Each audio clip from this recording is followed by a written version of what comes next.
Yeah, you're all very welcome to another episode of The Racing Room. It's Ronan Groom in the hot seat again with the three stooges, Harry Stewart Moore, Anthony Kaminskis, and Tony Calvin. Well, coming up on this week's podcast, we will discuss the current state of the Derby, a potential missed opportunity to showcase the event to a wider TV audience from an email we had during the week. We have a couple of very interesting developments for Flutter, and we will dissect that.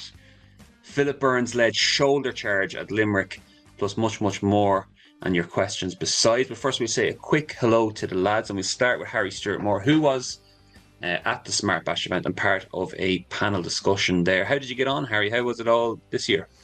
It's always very good, SmartBash. Very enjoyable, very interesting. I did. I hosted on the future of betting, which I think it's fair to say did not touch on the subject of the future of betting for 3 seconds, because we had two bookmakers on it, who one of whom was Geoff Banks, and if you get Geoff onto the subject of, I think the question was, how do you see regulation playing out in the years to come? And that was the end of that, basically. But no, it was very good. It's an unparalleled event for meeting people who don't really rear their heads in any other context or format. So I always recommend that, particularly people interested in the punting side of things, but also increasingly there are people who kind of provide services to bookmakers and punters who seem to get a lot out of it as well. But no, it was very good. I wasn't able to stay into the wee small hours this year, sadly, but it was very good. Very good. Very good. Tony, you found a potentially funny story here with the regards to the Jockey Club racecourse accreditation, a new rule regarding that with regards to people who are purchasing alcohol at different events, and that you want to Yeah, carry on there? it was something that Laura King posted. It's not a new rule. It's been around for a while, but it's the first time she noticed it. But it was quite interesting that she brought it up because I'll read out what part of it on the back of the accreditation. Remarkably, it reads, "This is from the Jockey Club. Anyone found drinking, purchasing alcohol, or betting whilst working will have their accreditation revoked."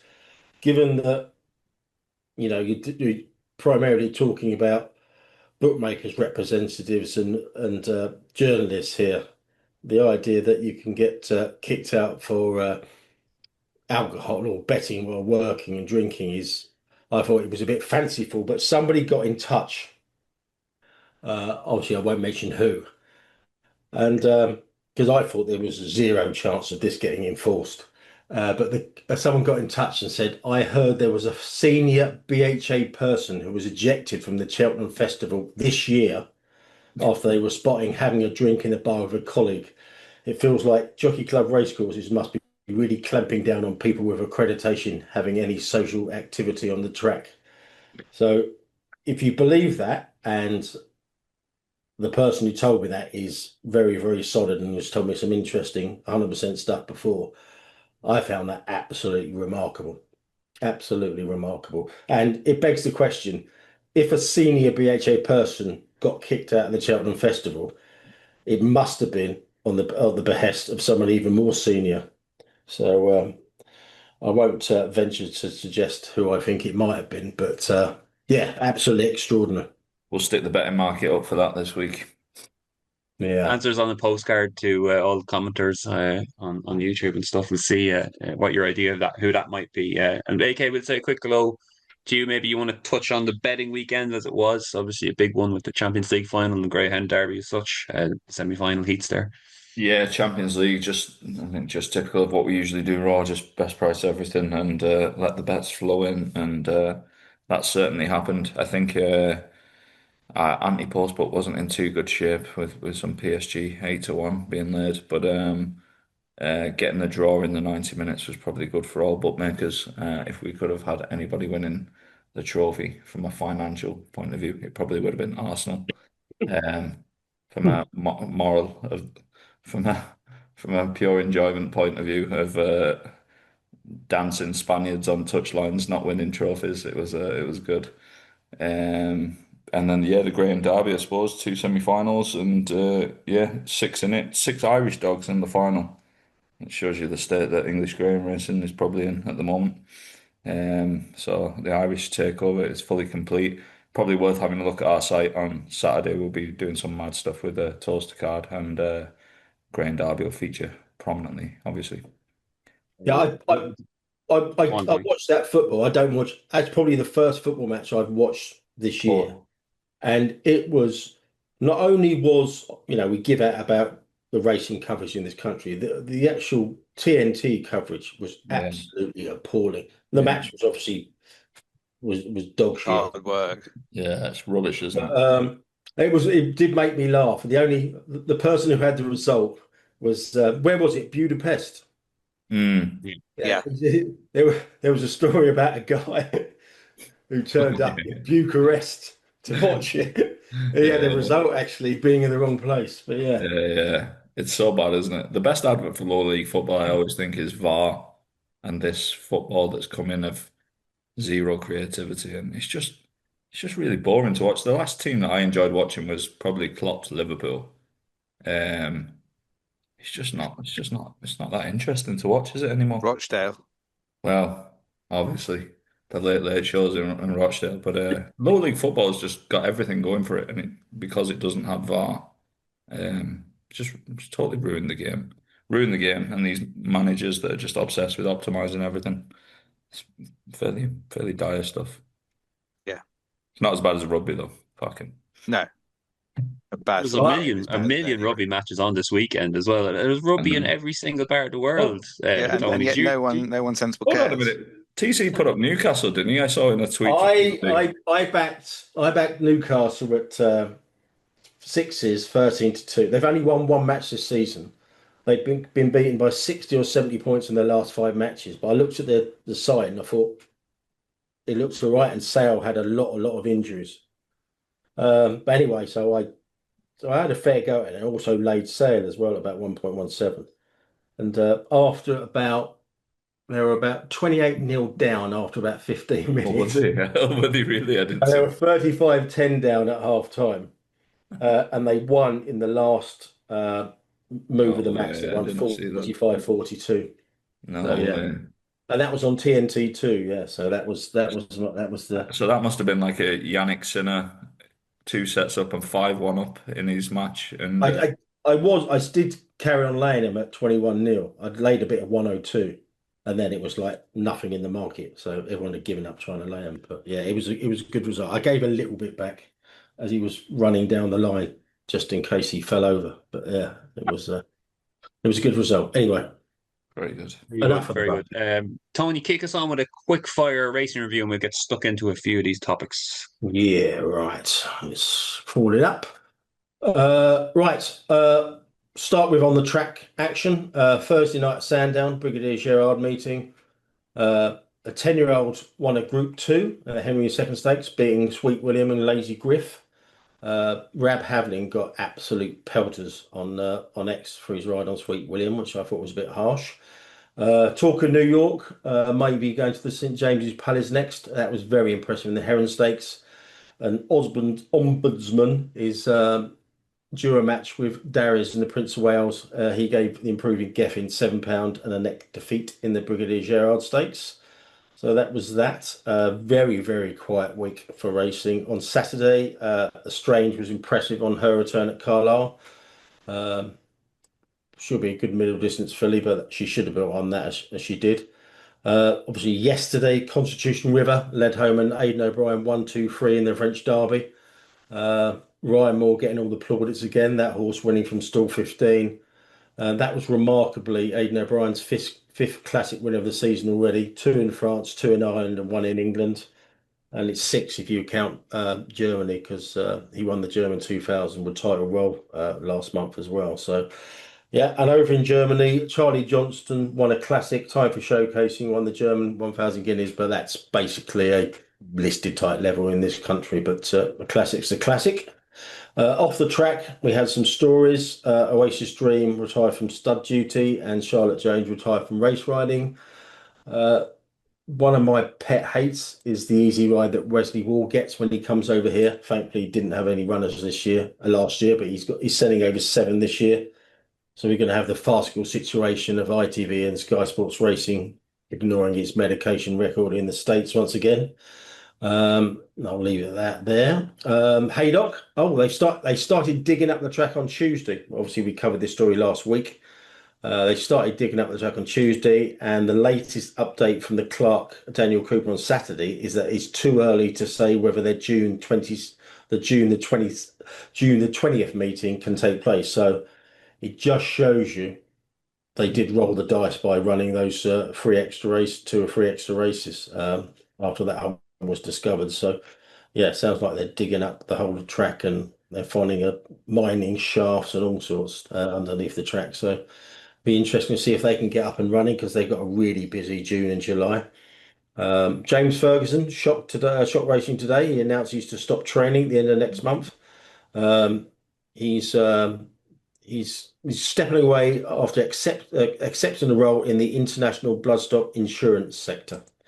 So that's tells you something when a Group 1 winning trainer is going down that route instead of continuing to train.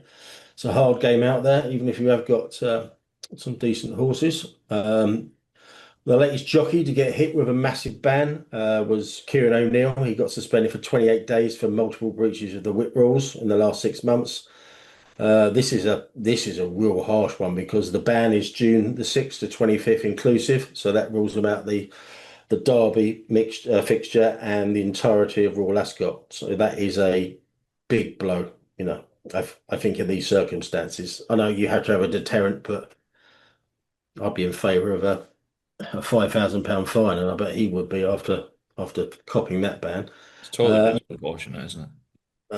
Yeah, I know you have to have deterrence, etc. But yeah, it's that is a big cash blow. That is because he might not have been at Royal Ascot, but he would have picked up a load of rides, a full body. It's not just about the cash blow, but there are jockeys for whom a good Royal Ascot can change the whole trajectory of their careers, and being knocked out of those crucial meetings is really very damaging to careers. I can see it being done for things that are. I can see it being justified for things that are genuinely dangerous, and also it has to be said, they know the rules, and that requires a lot of breaches to get that kind of ban. But it remains odd to me that this this all comes down to the perception of the whip, and that these bans I think are very extreme in those circumstances. Yeah, like I said, even if he wasn't going to be at Royal Ascot, he would have probably picked up a full book of rides elsewhere on those days. So and he could have picked up some new owners and new horses in that period. So yeah, I just think it needs tweaking, but it's not going to. And talking about fines, Shark Hannon got fined €250 after a row with a clerk over watering today. Sounds like Shark raised his voice and didn't really believe the clerk about the levels of watering. And he sounds like he may have sworn in the process of doing that. So yeah, €250 fine for Shark, and because it was about watering, I'll offer to pay that because solidarity. Right, that's it. Well done, Tony. Thank you. We'll start with the topics and we'll start with the Derby. It's Derby and Oaks weekend, or week, obviously, leading into Epsom. And we had a question or a kind of discussion point sent into us by Graham Harvey on email. So I'm just going to read that out to you now and you lads can take it away. So Graham asked, can I ask if Epsom and the Jockey Club have missed a trick? They've tried to revamp the Derby and bring life back into it. Surely they should have consulted ITV Racing and ITV Sport and said, let's do something really radical. England v New Zealand starts at 8:15 p.m, kickoff 9 p.m. So to attract a floating viewer and boost the TV audience figures, why couldn't they have experimented and do on ITV the Derby live 7:15 p.m, 8:15 p.m, with the Derby off at 7:45 and have a 1 hour special to hook a wide evening audience into the event before the international football? all the other live undercard could have gone into ITV4, switching onto ITV1 prime time for the Derby. If you want to revamp the Derby, then trying an evening prime time 1 hour slot before an England World Cup warm up game would have been a justifiable gamble on improved viewing figures and to attract more people into racing. Plus, an evening on Epsom Downs would get more people to go. On a 7:45 p.m. Derby, the conditions will be less warm for the horses. What do you guys think about all of the above? So, who would like first dibs here? I'm interested to know Tony's views on this one. Okay. Well, this is all about the TV slot that's been awarded. Now, Jim Allen was on Luck on Sunday yesterday. He's the Epsom boss, and it sounds like they're pretty much tied. So the 4 p.m. Showing that they've got, it sounds like it was quite rigid and they can't move. So he is right. It's all about ITV. I'm relatively local to Epsom. It's probably about 5-6 miles down the road. And actually, I watched the Derby last year in actual kind of like in a club, but within walking distance of Epsom Racecourse last year. I actually think the evening idea is quite good. I think you'll get the locals going. You'll get the locals going down there mid-afternoon, setting up whatever they're doing on the downs or whatever. I think from that point Does of it view, not change the nature of the derby to have it in the evening? I mean, we don't really have a culture here of big races being held in the evenings, do we? Of major I'm races trying to being think, held. were our big races held in the evening? Just as you well, said. I'm not sure. Do the US do it, don't they, a bit? yeah. If you go to the Yeah. US, I mean, the big race is probably the end race of the evening. In My the only concern would be, on a sort of broader sense, is that whether you make the brand of the derby lesser by having it as an evening race well, because of the way that people think about evening racing here, maybe. But and obviously part of it is getting the hospitality boxes full yeah, yeah, with the old dressing up with the tails, the pomp and ceremony. yeah. You're probably not going to get that, Find but out what Charles and Camilla are up to on Friday night. yeah, I mean, like Lee Mottershead wrote a very gushing thing about. He wasn't done any favors by the headline writer putting something silly on the top of it, but I don't think it makes a jot of difference if Prince Charles and Camilla. I'm not sure I agree with that, actually. I think that to you and I, it doesn't matter, but I think that it does add a lot of um, I think it makes it more of an event for a lot of people, the royal family I think it's turning better up than and that. I racing. think it's better than not as well. Again, to us, I think couldn't care I less. couldn't care less. Literally couldn't care less. What do we get? No. We get. Sorry, it was me and one of the guys at AK Bets got invited to Aintree on the first day, and as part of it, the room we were in, Princess Anne was giving a speech at 12:15, so we arranged our arrival time to just be after that, just to avoid it. So like Yeah, we couldn't care less, but I think. Like my nan's bloody Austrian, and she'd watch a royal event and be glued to the telly for 12 hours. Probably not doing much else now, but people do seem to care about that stuff. Yeah, yeah, they do. my mum would have been the same. I think the older you are, the more likely you are to be kind of more, deferential towards it as well. But Starstruck. every time I read the Queen's attending, I just thought they must have dug her up because Camilla's I not know it's very quite. confusing, isn't it? I remain of the view that we had a queen thrust upon us there in Camilla because she definitely, that I think that requires investigation. Any Yeah. thoughts Not on by the British me. Royals, Ronan? Any opinions? I'll stay zipped on that. But I think. Sorry, what was his name again? Was it Graham? Graham Harvey. I think his Graham. general point is that they've got to try and think out the box if they're going to reinvigorate the derby. I So yeah, don't. Yeah, I think those I ideas are those kind of ideas. Listening to Alan on Luck on Sunday, even though I think he probably. I don't mind. I don't mind out the box thinking. Obviously, Harry said it would detract from the brand of the derby. The brand of the derby is like all these things that in racing where you talk about brand, bar probably Royal Ascot. I don't see any brand. attached to racing. Well, I mean, it's got a historical. Listen, it's at a low ebb, but I don't think you More can. I mean, historical it's is what not a it is. Class Six at Wolverhampton, is it? I mean, it does have a historic brand. It's still. I mean, yeah, okay. Arguably it's less even as a racing. Important as a race, let alone an event. But if you're going to give up on it as a brand, really, as an I'm, important race, you may as well give up on everything, really. It's I, I think it does. I think it would work for the crowd. It wouldn't work finances, filling the boxes, etc. I think, and I really do think a 7:45 slot for ITV. It's something about, well, we've seen the Constitution It's Hill one and of stuff and it's things one like of the that. I mean, they yes. can work.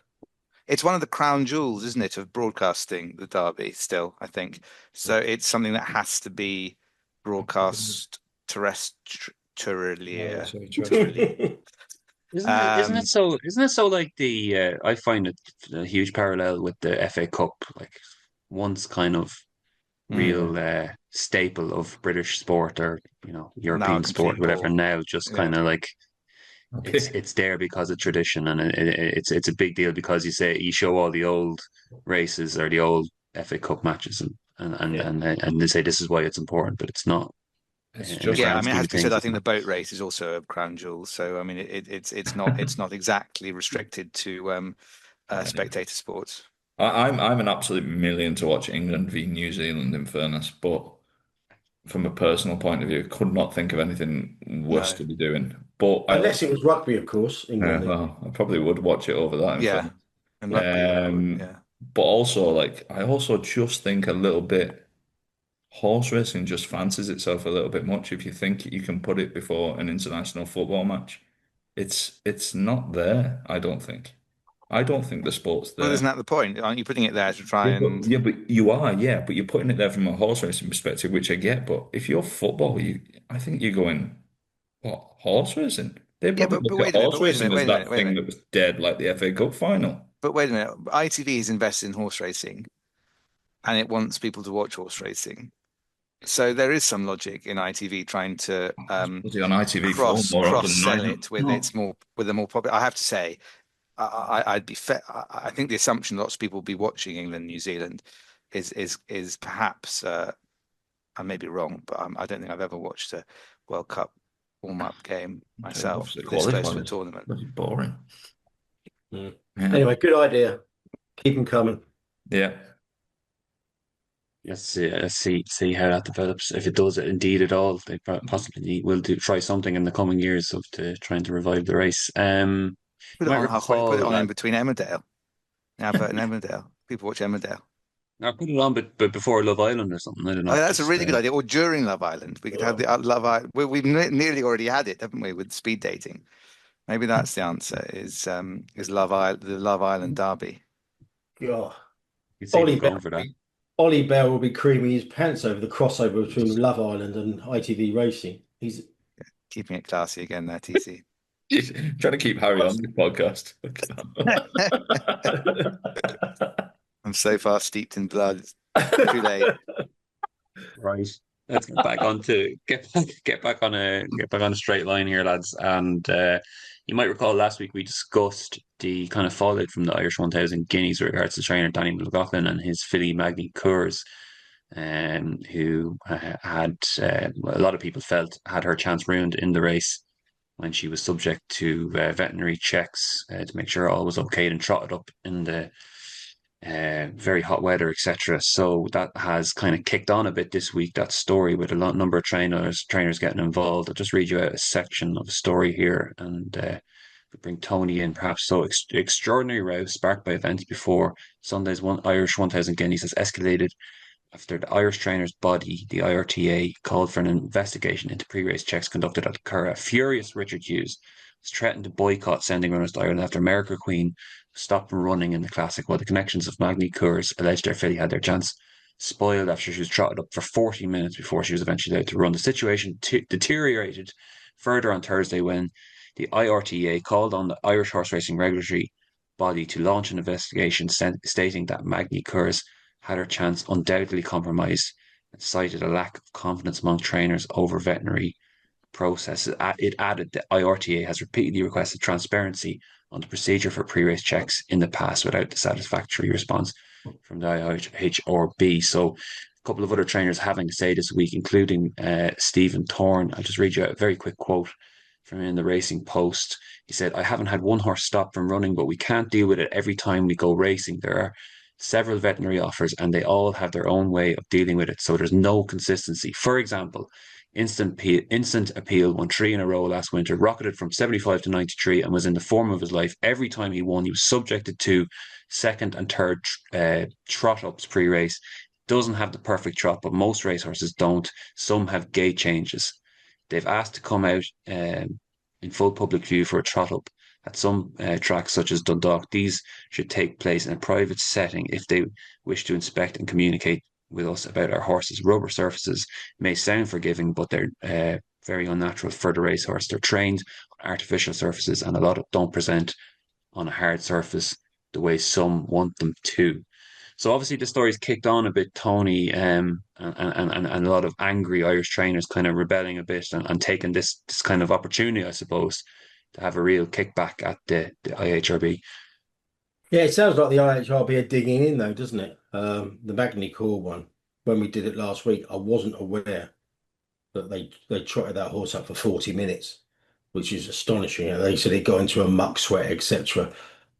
If that's the case, I don't think I've seen it raised anywhere. If they're trotting out that much and it gets so worked up, and why was the horse allowed to run? Which just defeats the object at the very least. It sounds like there's enough of a kind of like kickback for them for something's got to happen here.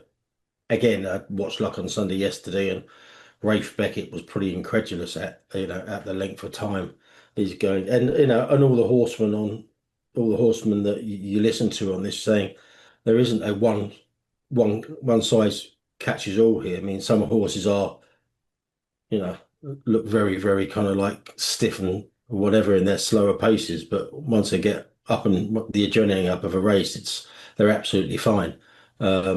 I don't know what's going to come about it, but if a regulator say no, welfare is paramount and we're not moving on this, then the Irish trainers are going to have to suck it up, aren't they? But yeah, I mean, you can't have horses being put through that kind of length of testing and then be allowed to run after being visibly upset. It's just seems absolutely ridiculous. Yeah. It goes against the grain of the actual welfare when you're taking that into account. And I mean, like there's lots of, you probably recall the last few years, horses going over to the Melbourne Cup have been subject to these really kind of in-depth tests and told, no, you actually can't run. You've failed a bone test or whatever like that, and people have been up in arms about it here. But it seems that way now. For this is what we're doing here. Just the welfare. How would you say the welfare influence on the sport is just probably going to continue to grow and grow. Well, it's been an issue over here for ages. I remember Coneygree, the future Gold Cup winner, getting taken out of a race at Plumpton because the vet wasn't happy with his walking at slower paces down at the start, and that was a big story then because I think a couple of months later he won the Gold Cup. That's how ridiculous it is. But yeah, it's not a new phenomenon, but it's obviously getting a lot of backs up. Mad. Indeed. Just going to read this out. This is an Irish story here about a vet that was appointed to a national board. Just going to read. I'm not sure there's much to be said on this. I'm going to read this out to you and we get stuck into a couple of Paddy Power stories.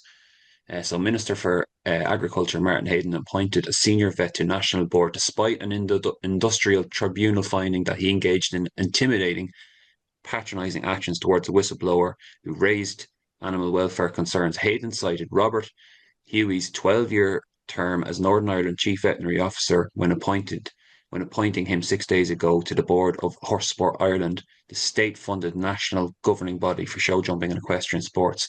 Hughey was heavily criticised in the 2021 ruling in a constructive dismissal case won by a Northern Civil Service whistleblower who later received 1.25 million settlement from the Department of Agriculture, Environment and Rural Affairs. We might just leave that there, lads, and kick on. These vets are giving the salespeople a good run for their money, aren't they, over there? What were those James Herriot books called? It shouldn't happen to a vet. Yeah. I used to love All Creatures Great and Small, actually. The old The one. TV show. Yeah, Who was it? Was it Anthony Hopkins? Or I made that up. No, it No. was James. It's back when TVs used to be black Chris. and white or something. It was Robert Hardy and Christopher Timothy, I think. Robert Hardy. Yeah. Yeah, they brought it. They brought it back in one of these new Minderish type versions, and it's shite. But yeah, We're too young, Ronan. We're too young. Oh, there's a channel. There's a radio. Same bloody age as me. Radio. There's radio. Channel 5 have done one, haven't they? All Creatures yeah, Great and Small. Ridiculous. Wow, that was like literally sitting in an old people's home. Get on to the next topic. Okay, let's get on to these Paddy Power stories. So, just a couple here that were reported during the week. Firstly, Peter Jackson no-show at a meeting. So when shareholders in Paddy Power parent Flutter gather for the group's annual general meeting on last Friday, at the company's low-profile headquarters in Clonske's office park, there will be one noticeable absentee: Group Chief Executive Peter Jackson. Decision by the boss of one of the Republic's largest companies not to show up in person. He was going to attend the meeting virtually. At its one formal engagement with shareholders in the year is a landmark move. Cantillon cannot recall a chief executive of an Irish-based listed business choosing to sidestep an annual general meeting (AGM) before now. Even in the most acrimonious days of the financial crisis, chief executives of the state banks turned up for inevitable torrent of abuse from the floor. And we also had an Irish Independent story. I'll read you out here an extract from it. Some of the world's biggest hedge funds have taken a massive combined bet of at least £640 million against Irish gambling giant Flutter on the London Stock Exchange. Four huge hedge funds have each bet that after a rough year in which Flutter faced numerous setbacks and saw its share price fall as heavily as a horse at Beecher's Brook, that it still has further to drop. In less than a year since July 2025, the firm has seen its share price plummet from an all-time high of more than £230 to around £71.50 last week. Hedge funds AQR Capital Managed, DE Shaw and Co, Marshall Wace, and Two Sigma Investments have all disclosed huge short positions on the Paddy Power owner's stock. So, AK, you can have first dibs on whatever of those two stories you would like to touch Yeah, on I think first. it's probably is unusual. I don't think he said it was unprecedented. I think he wasn't at the one the previous year from memory. So it's not unprecedented for him.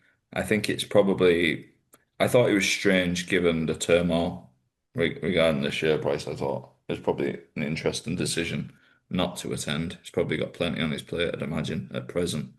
Um, I'm probably one of the people of the belief that the Flutter share price is probably slightly undervalued, to be honest with you. I think it's probably, if you had to say back or lay at the price, I'd be a backer, to be honest. I think they're a pretty damn well-run company with a lot of businesses generating a lot of cash, no debt, well positioned in numerous markets.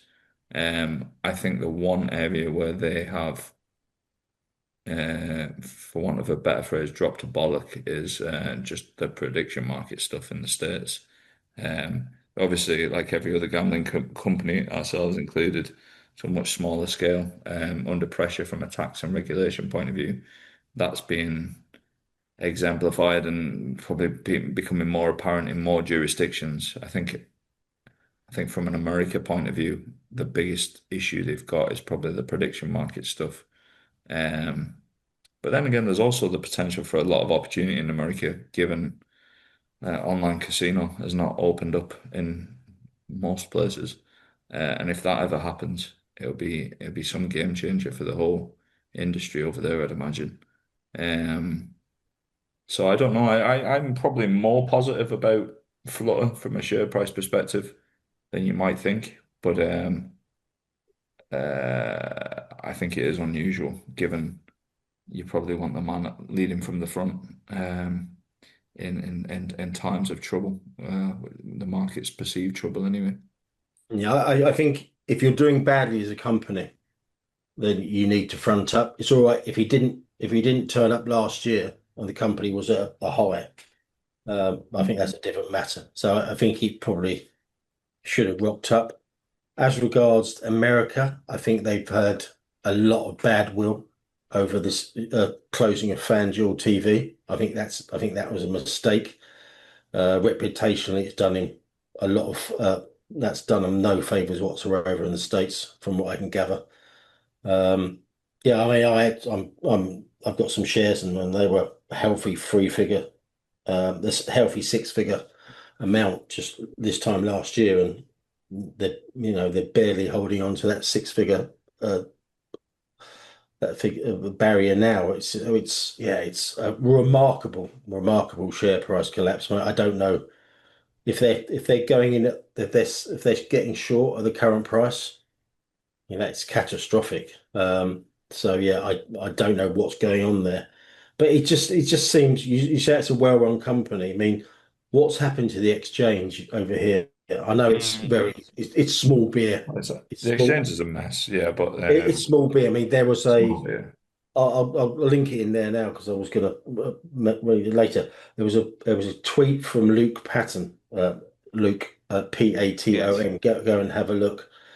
It was Who I think once worked at Betfair, didn't he? Yes, yeah. He used to he used to work in the market operations team. And when he worked there, when I worked there, and don't think he particularly liked me. They're No, they're I all don't now. think he did either. No. I met him before the SmartBash 2 years ago. We're all very civil to each other, but yeah. Yeah. So that was ill-tempered and cantankerous when Market Ops made a mistake. But anyway, we'll go into that. It's obviously You want to hear what Ronan says about me? no, we don't need to. We're on another WhatsApp group. It's called the one without that bastard. Yeah. Yeah, it's like he's done brilliantly well for himself. I think he's primarily a golf punter, but what he actually outlined about basically he said I'm going to probably have to give up punting on Betfair, he said he's done.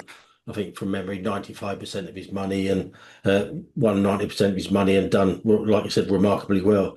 If he's having to pack up because he said he's given them documentation in the past, he's bent over backwards, but they've come on to him again, and he just said enough's enough here. So it's a tale as old as time with the exchange. In fairness, like the amount of exchanges are for professionals essentially, and that's what they end up becoming. And everything about the affordability side of the exchange is getting rid of them.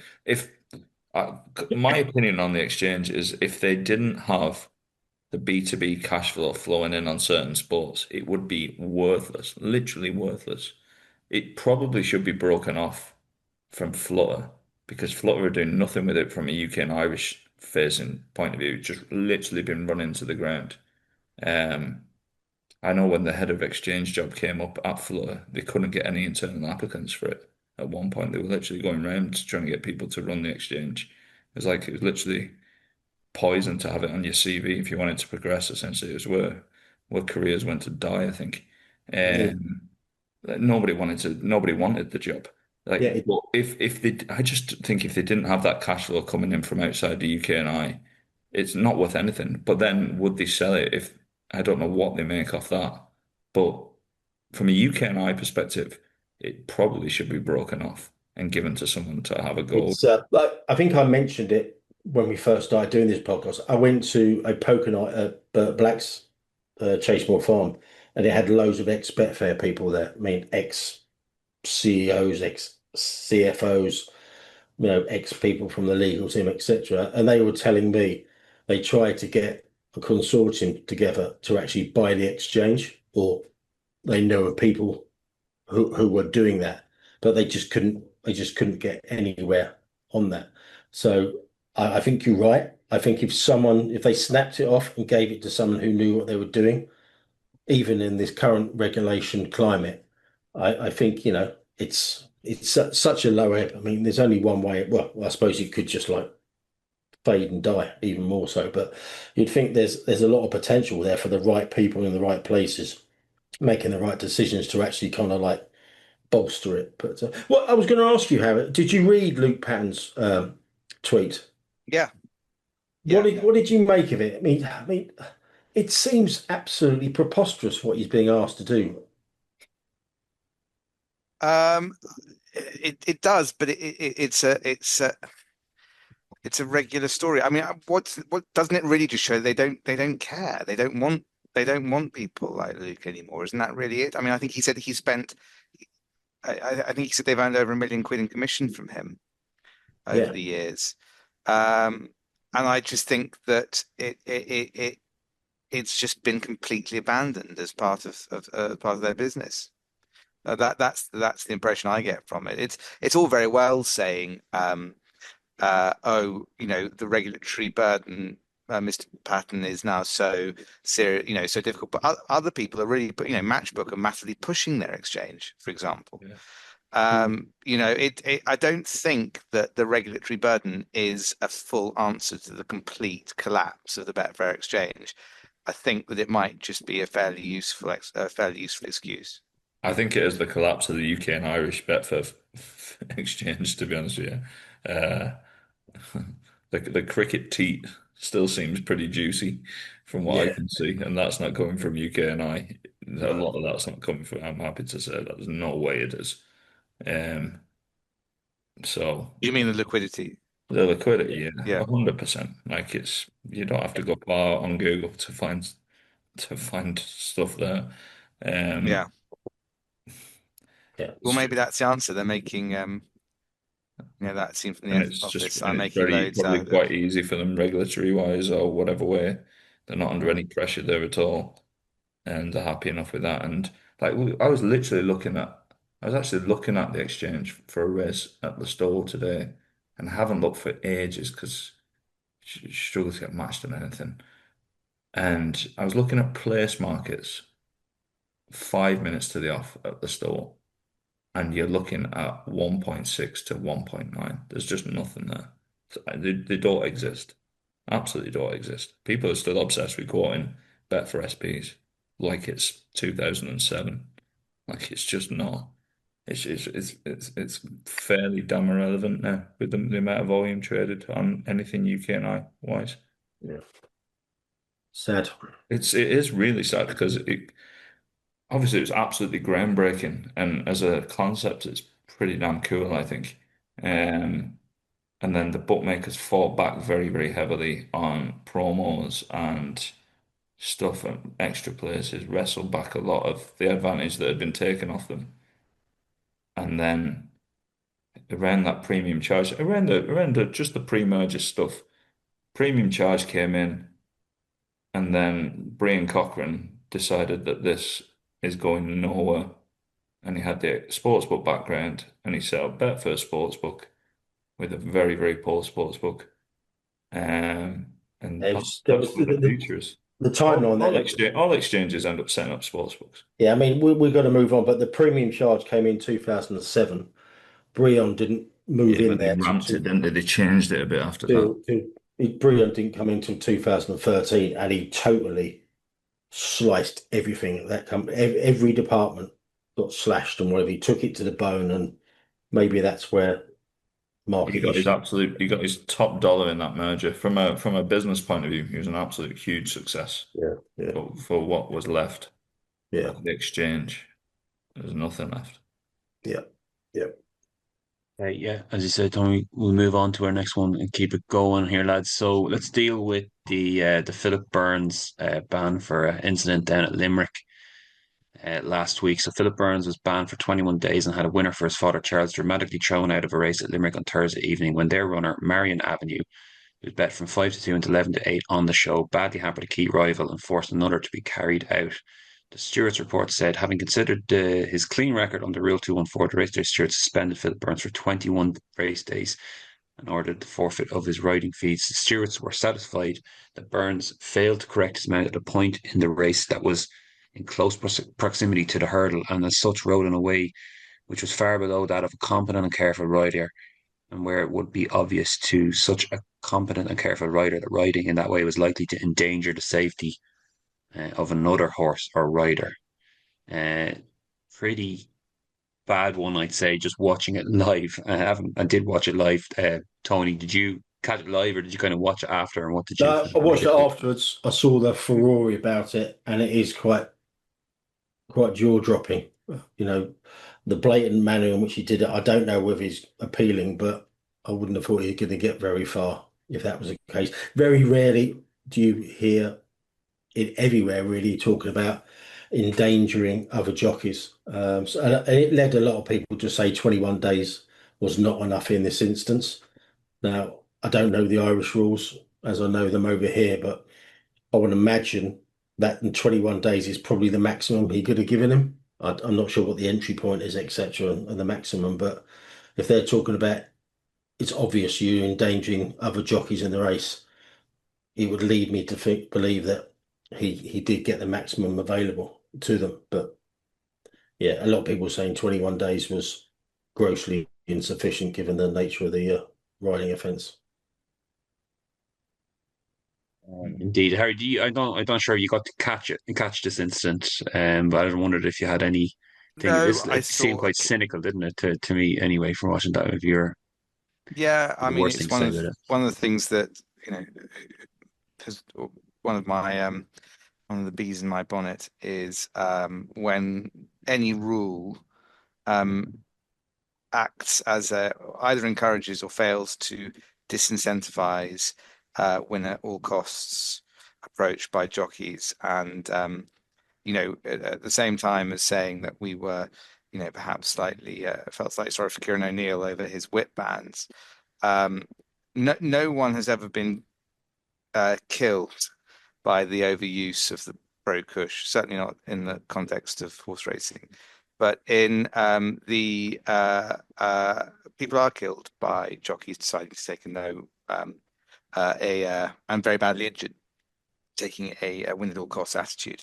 And it's where I struggle sometimes with the logic, which I do understand of bookmakers who argue that you shouldn't be fiddling with the results of races afterwards. I understand the practical problems with it, and they were repeated, funny enough, at SmartBash by one of the bookmaker panel the other day. How difficult it is to deal with changed results and punters on the course. I'm sure it is very difficult, but on the other hand, you can't. It is an incentive for a win at all costs attitude. If you've got a gambling yard, I'm not saying that's what's happened here, obviously, but it can happen, at least conceivably, and probably has happened in practice.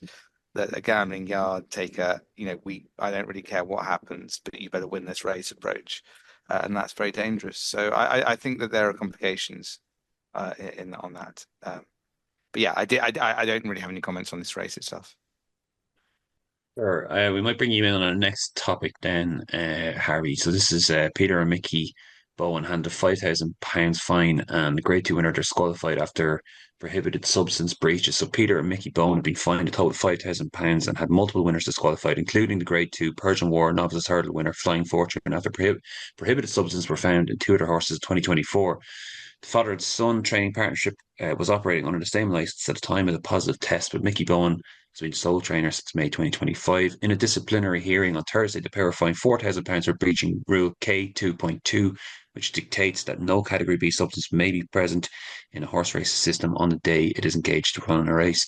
In addition, they were fined a further £1,000 for breaking Rule D24, which requires trainers to maintain clear, accurate records of any medications administered to horses in their care within 48 hours of treatment. So what do you make of this one, Harry? Um, it, it's very difficult for trainers to. I think I've said it before. Obviously, it is not. They shouldn't have carte blanche, and they must shoulder a serious degree of responsibility. Um, I don't have a great deal to add on this, Ronan, other than my usual grumble, which is that I think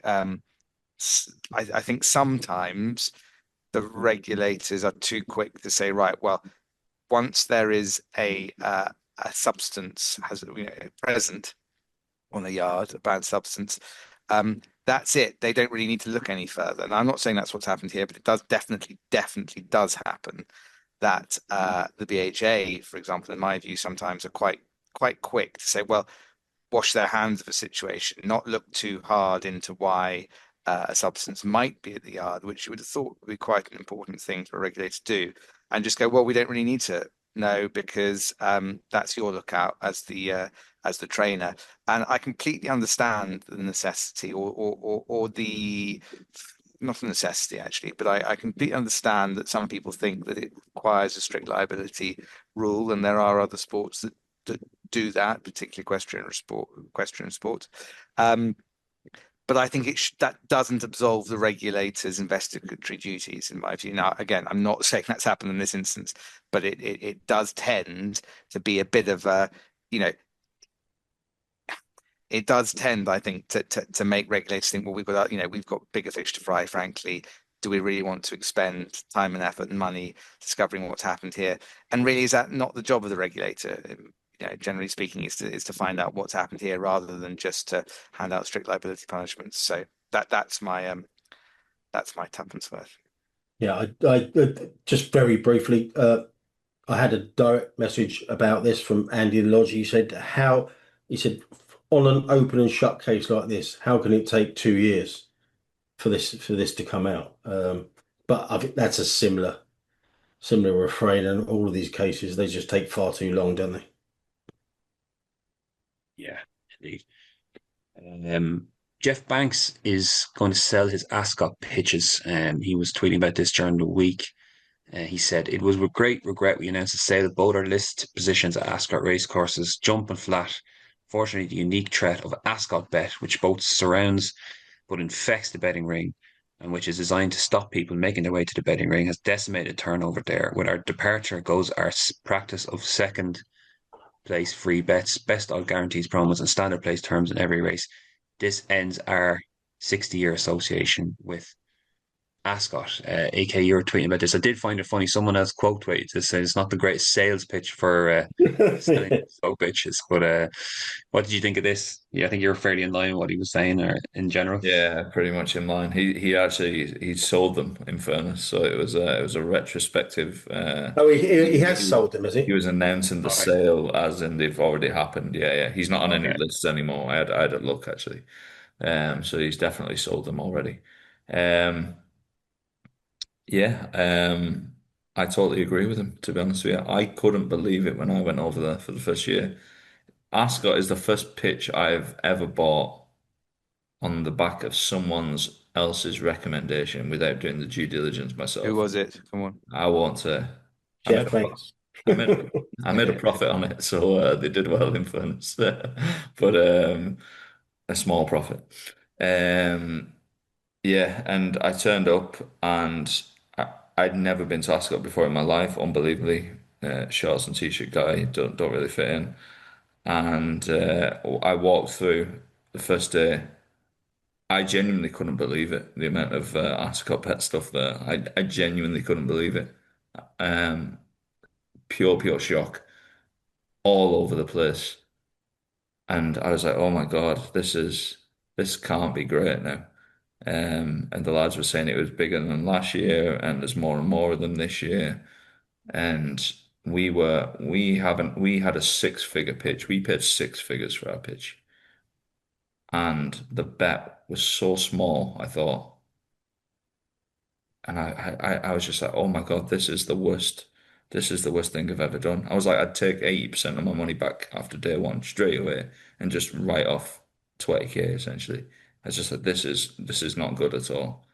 We've ended up selling it before this year's for a small profit, and I think it's massive overs because I would have I just didn't think it was any. I didn't think it was worth 100 grand essentially, nowhere near 100 grand. And then obviously we're probably slightly different and we have a lot of expenses coming over from Ireland. You could probably do it slightly cheaper, obviously, if you're local or whatever. Um, but yeah, I just couldn't believe how many Ascot bet pitches there were there and just trying to take money out the betting ring. And and then with the bet being so light, I was like, if this is the direction they're going over here, this has got absolutely no longevity. And I cannot emphasize how much of a difference there is. And I should actually say the people that I dealt with at Ascot were actually brilliant, really friendly. A lot of people coming up to us from Ascot saying, "Oh, glad you're here and hope you enjoy it, etc."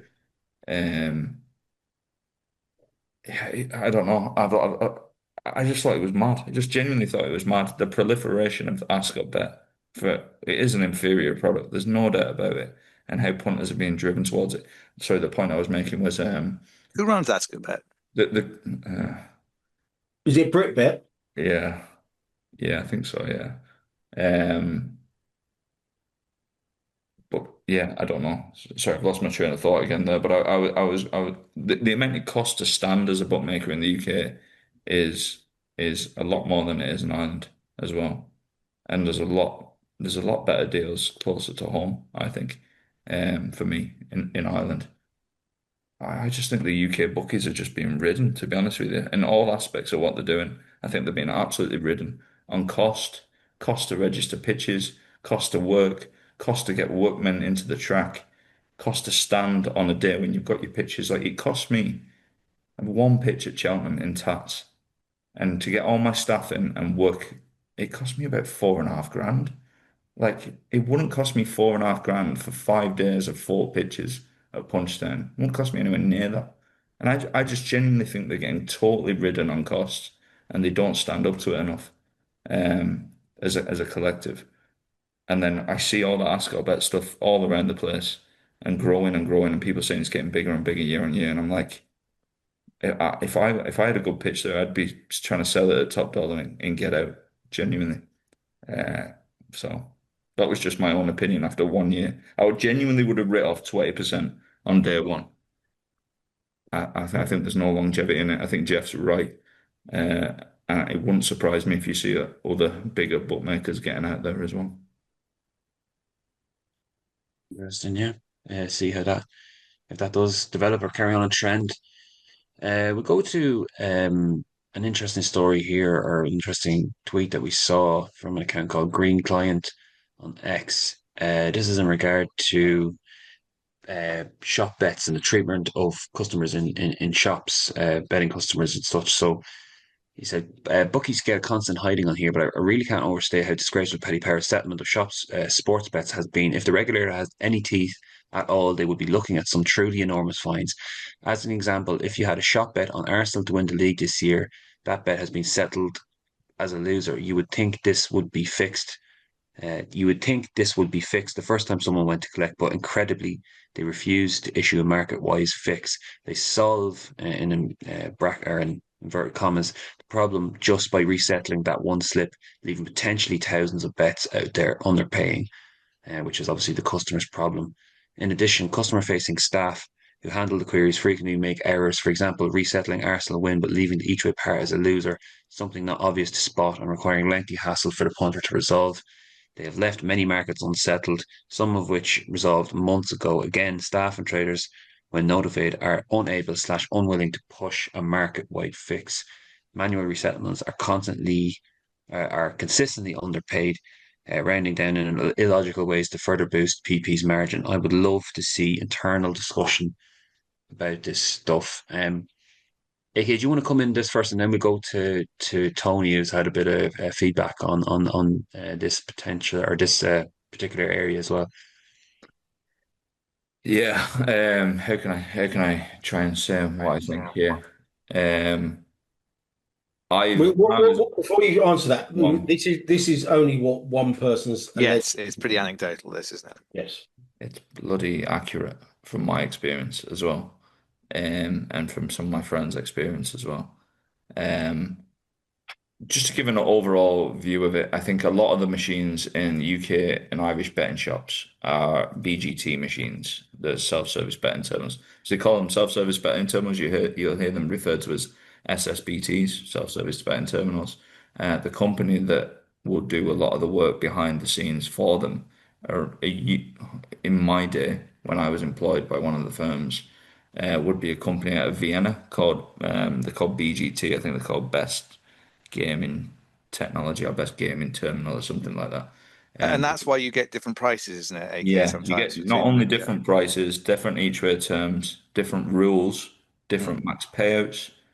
It's like as if it's two different businesses in the Different same bookmaker. shop, Yeah, which is absolutely not obvious to a lot of people. They yeah. were originally brought in for people who's probably a little bit more for people who's less price sensitive but didn't want to engage with customers at the shop counter. And I remember the discussions in the firm that I worked for previously. It was kind of like you'd get a lot of people whose English wasn't the first language but wanted to place a bet and didn't want to have the interaction at the shop counter, which is I have no problem with that. It's absolutely fine.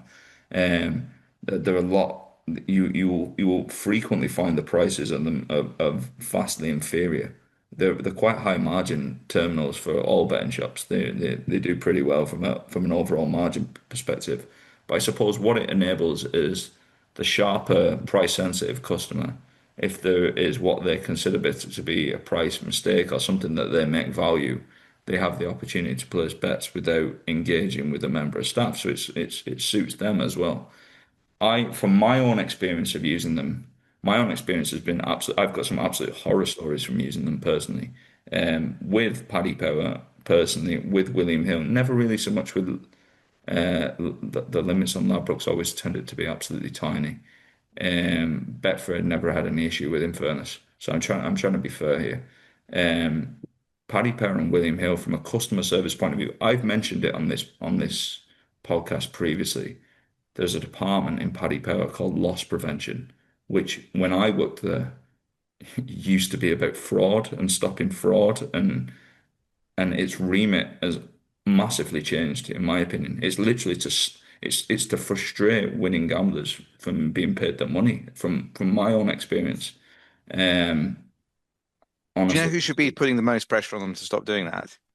Other operators. yeah, Other operators should be saying, what are you doing to the reputation of this It's industry at mad a what they do key to the time? reputation. Yeah. It's mad. I think it's mad what they do to their own internal staff.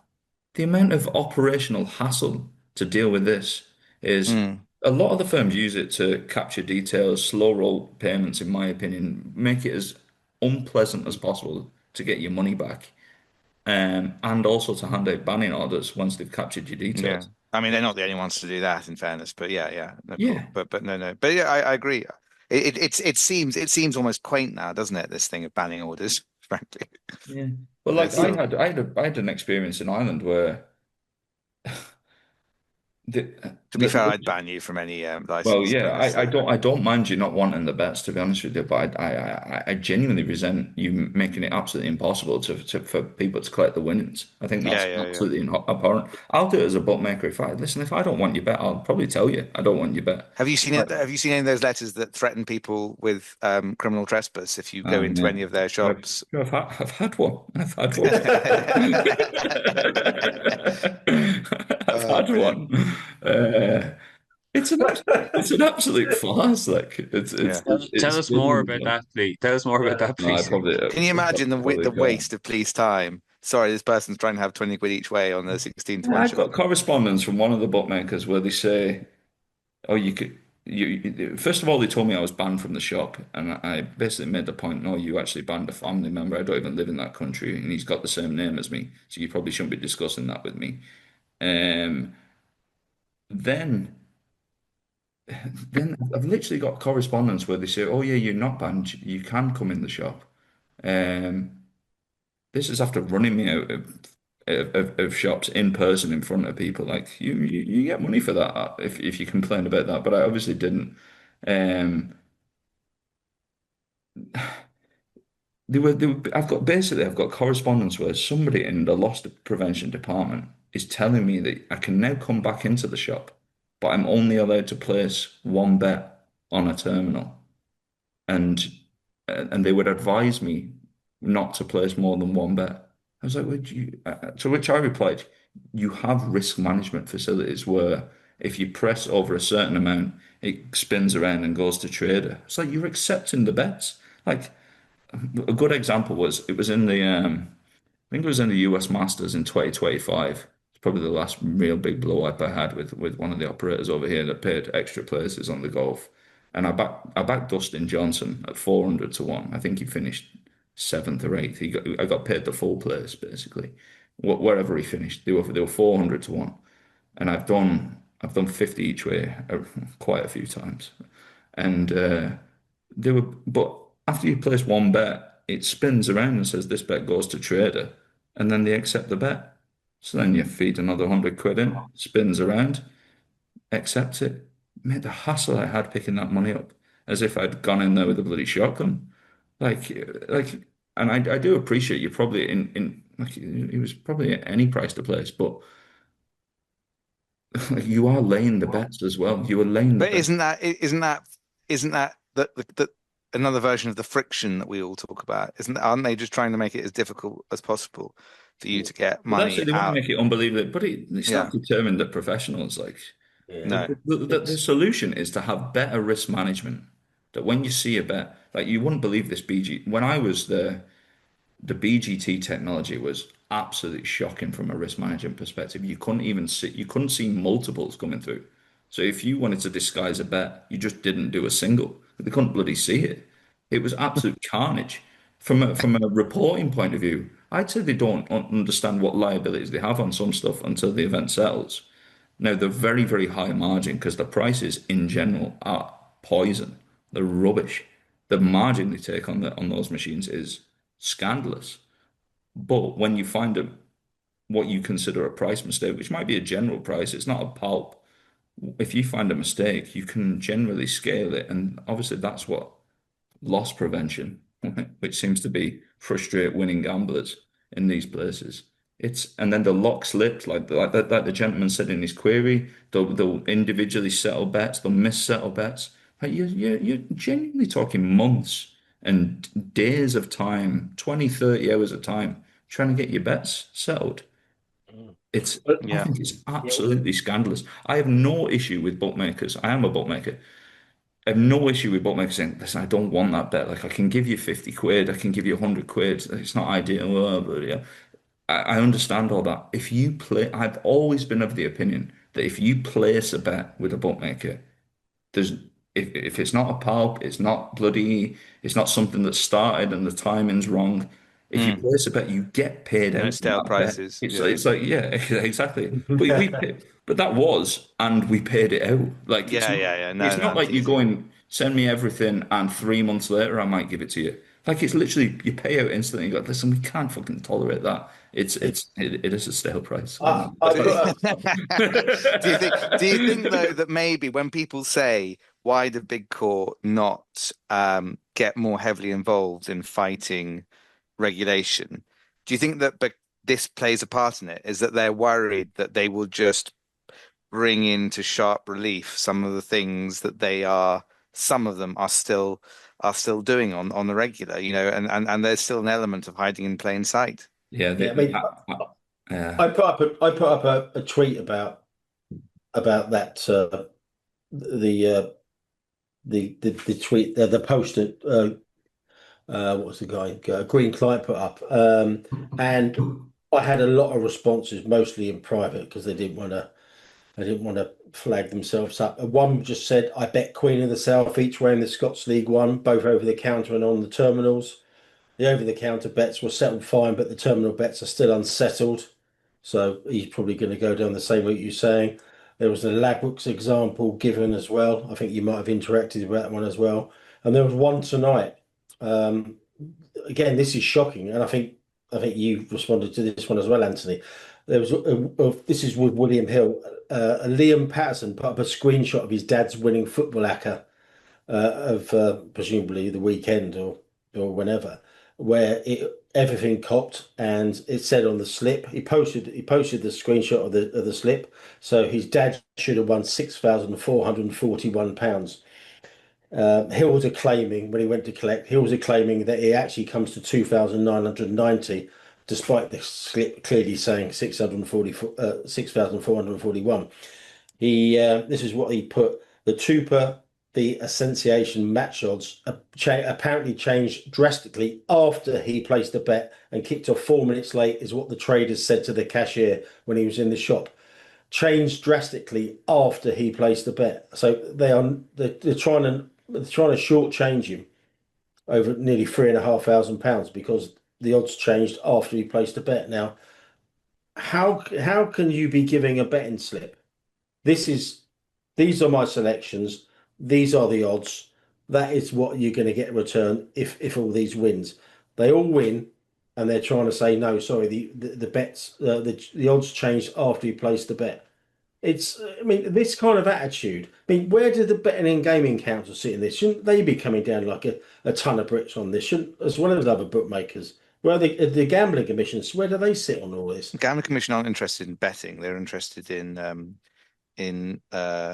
how you get money in and out of accounts. Yeah, Betting just it take is bet. true. I was really disappointed actually because I was when last time I spoke to the UKGC and I was like, and we've only had 8 people take us to IBAS in 3.5 years, and we haven't lost any of them. We're really fair, and we respond to customer queries in 15 minutes, and we respond to all emails straight away, and trying to do everything we can customer service wise, and it just isn't a metric that they measure.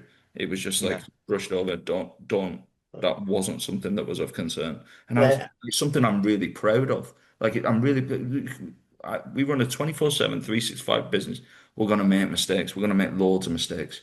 From a trading point of view, it's impossible not to make mistakes when you have that level of coverage and that level of sport. And we try and do everything well here. If there's something, oh Jesus, that customers, that wasn't fair the way you did it. Have a look at it. Can see what you did there. We'll meet you halfway. Like we trying to you're trying to respond to people, you're trying to engage. Everyone's got bloody. If I have someone message me on LinkedIn again about an AI chatbot that will do customer services for you, so I'm not interested. I'm not interested. Mm. We're trying to do the personal touch and scale doing the personal touch as best we can.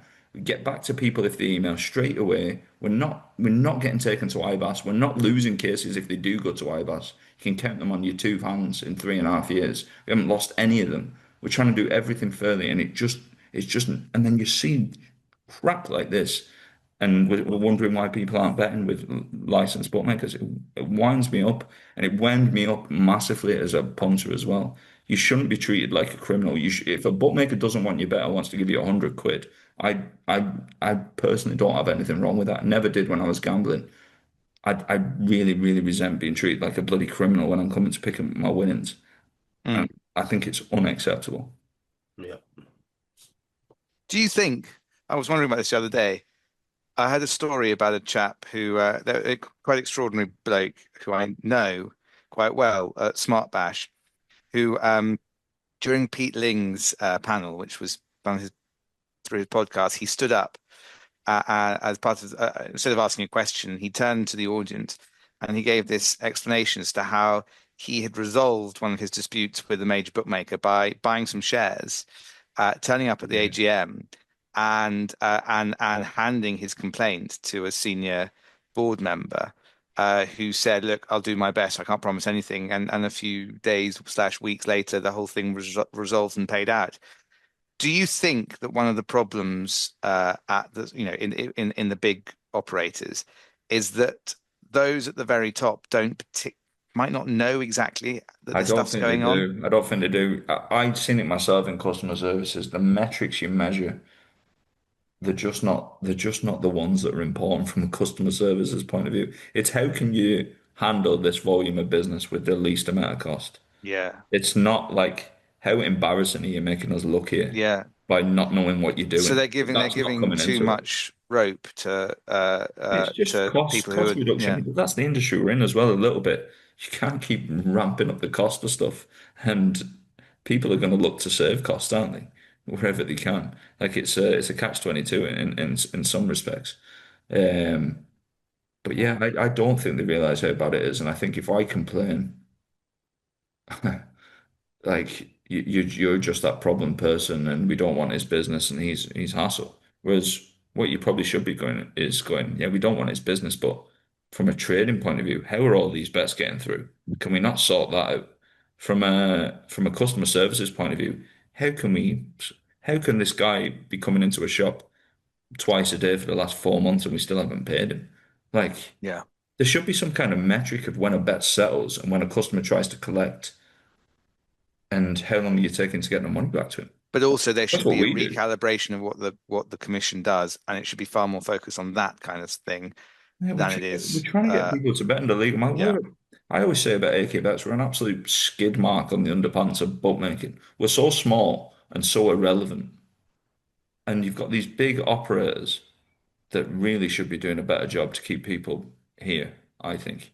Um, from Right, from- Ronan's getting worried about his breakfast now. yeah, sorry. Bit worried about working for a skid marker on the underpants of We'll put them in the wash, be fine.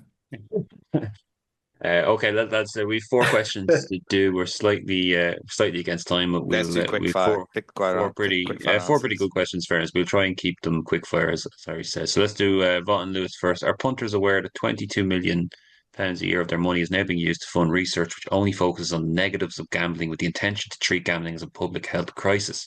What did the team think can be done to address this, Harry?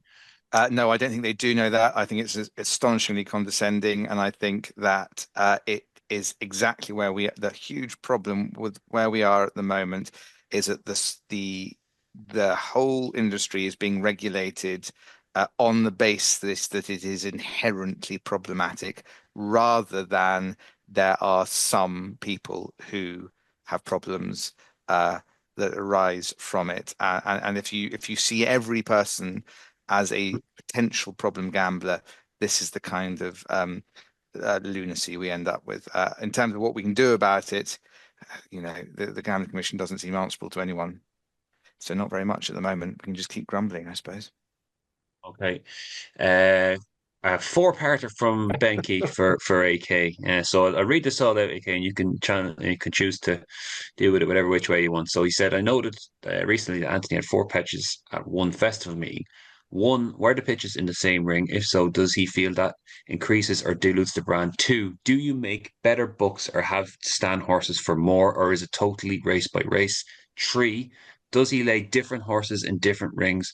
And four, over a year doesn't make a difference or not to the overall margin he achieves. Okay, I mean, do you really want to be giving your trade secrets out to your competitors like this? I'm not sure. Should pay and sign up for he should pay for the YouTube for the AK Bets YouTube MBA. Yeah. Just when you're running over, you need a four-parter from Pete. I think it's a good question, in fairness. So Which one? we had four pitches at Punchestown. So I own three pitches at Punchestown. I used to have two, bought one this year off the McManus firm. So I have three. Um, the pitches are in the same ring, but they're very far apart. So I'm always fascinated because I disagree with it. A lot of people think it's a good idea to have two pitches side by side. Um, in my opinion, that's less worthwhile. Whereas a lot of big firms do it. Now, I think they don't do it to get more business. I think they do it in good areas to keep competition like us out, would be my opinion on it. So I don't think it's probably that beneficial. Whereas I don't operate that way because I'm not really scared about who stands next to me, I suppose. So we have three pitches at Punchdown, but they're very, very far apart. So we've a rails pitch, we have a front line pitch, and we have a back line pitch. So there would be 50 yards between each one. So they're not near each other, and they probably capture based on the flow of people, say at a Punchestown where he's talking about. If you come out of the betting shop, I'm number one on the rails at Punchestown. It's our best pitch in the country by an absolute mile. Um, we'd be stood there. If you come out of the other doors at Punchestown and walk in front of the stand, my front line pitch is right in front of you. And if you come through the gap in the stand where the horse is pretty much, whereas if you're coming through from the entrance to the track, I have a pitch down the end as well. So they're all spread out. I'm never of the opinion that having two pitches together to keep somebody younger with better prices out of the ring is a beneficial thing. That was a joke, by the way.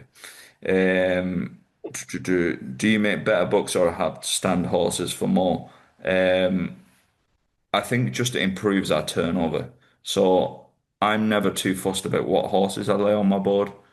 But you're basically capturing more money from different parts of the track, I think. So I'm just happy if there's money coming into my book, and then I'm happy with that essentially. It's not I don't go to the track and go, I'm standing this horse today for this amount. That's not the way we operate, or there are people that do that. Or I have to lay the favour. I think it's the dumbest strategy of all time.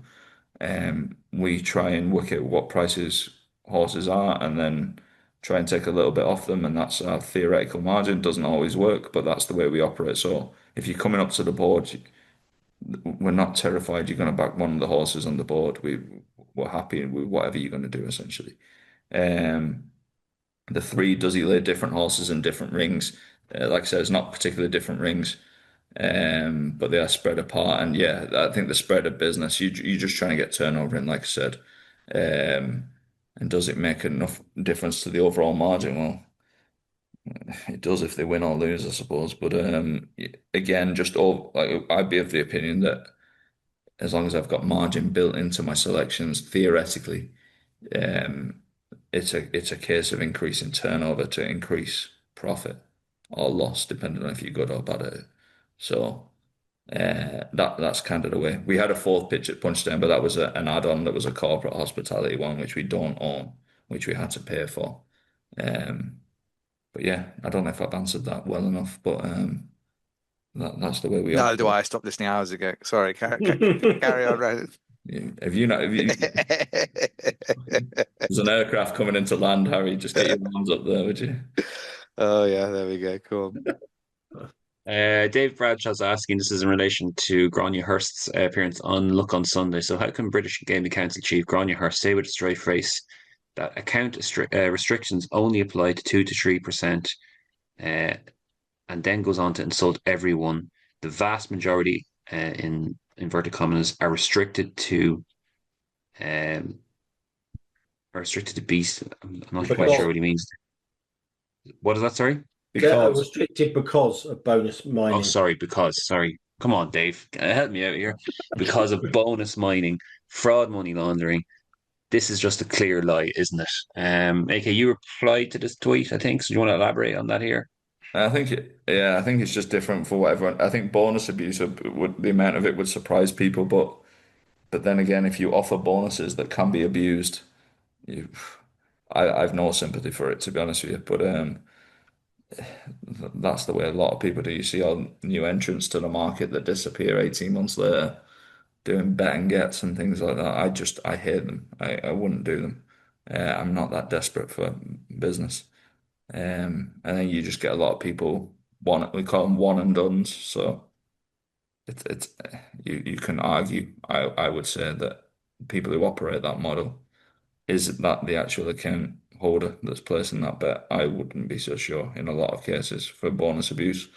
Um, so yeah, I think bonus abuse is very fair, but I also think there's the bookmakers that set themselves up for that abuse as well, just by the way they don't mathematically cost. I watched that live, and she was very, very weak on that answer.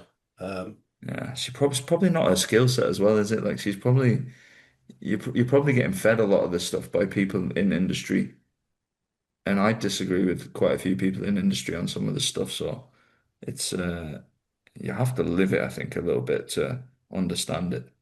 Um, yeah, I don't know. Yeah. Account restrictions in the main these days are for affordability and AML and safer gambling.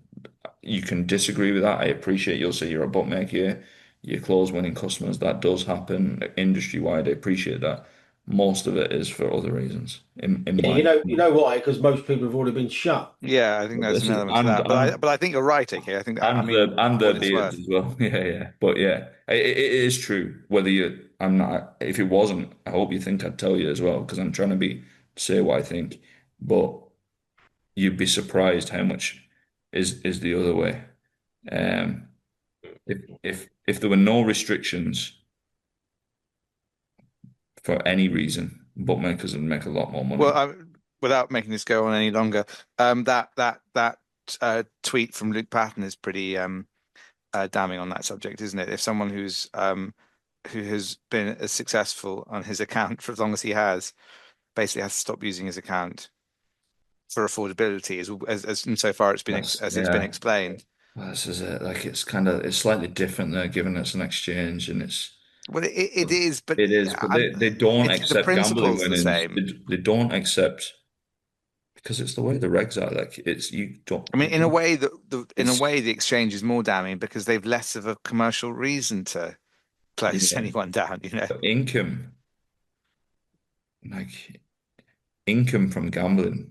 It's the same with income from gambling. They don't treat it as income. So if you're earning money as a bettor from gambling, you might have all the plus EV and you might be unbelievably mathematically sound, but it's still this pariah of an industry, professional gambling, Yeah, I mean, where even it's not taxable income and they don't treat it when they're doing affordability tricks as income.